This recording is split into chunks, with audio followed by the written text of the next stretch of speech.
There are 300,000 manuscripts and books on peace. Each of these books and manuscripts have been read by an average 3 people, including the author and the publisher.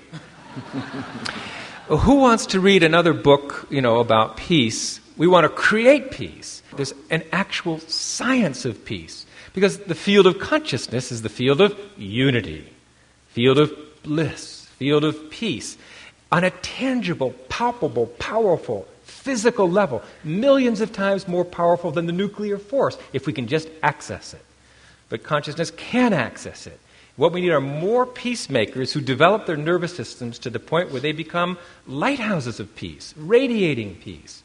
When an individual mind contacts being at the source of thought, when individual awareness expands, boom, to become universal, it creates a ripple in that universal field, just like it were a ripple in the electromagnetic field.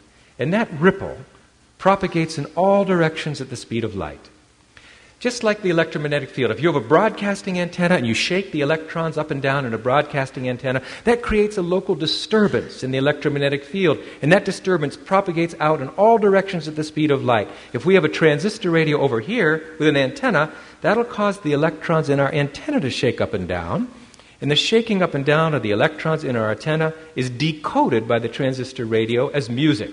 So information gets communicated through ripples propagating to the electromagnetic field. In the same way, we stimulate the more fundamental field of unity, fundamental field of consciousness. It creates a ripple that can be felt. Research shows that to have a really powerful effect, you need these ripplers rippling in close proximity to each other.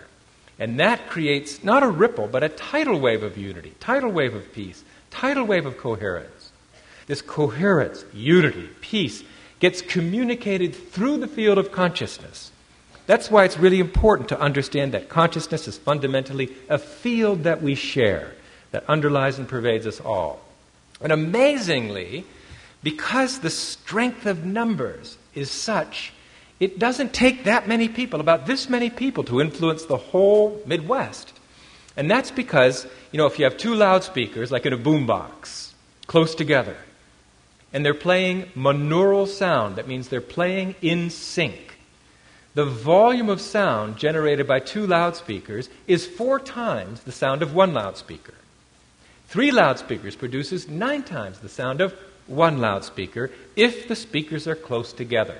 That's because those waves add coherently, producing a wave that's 3 times as high, but a wave that's 3 times as high has 9 times the power. The power grows as the square of the height of the wave. That's why the research shows that the radiated influence of peace in the environment grows roughly as the square of the number of people doing it together. The n-squared effect amplifies the power to be enough to produce a demonstrable, repeatable, publishable effect on crime rates, even terrorism, even stopping warfare in war-torn areas.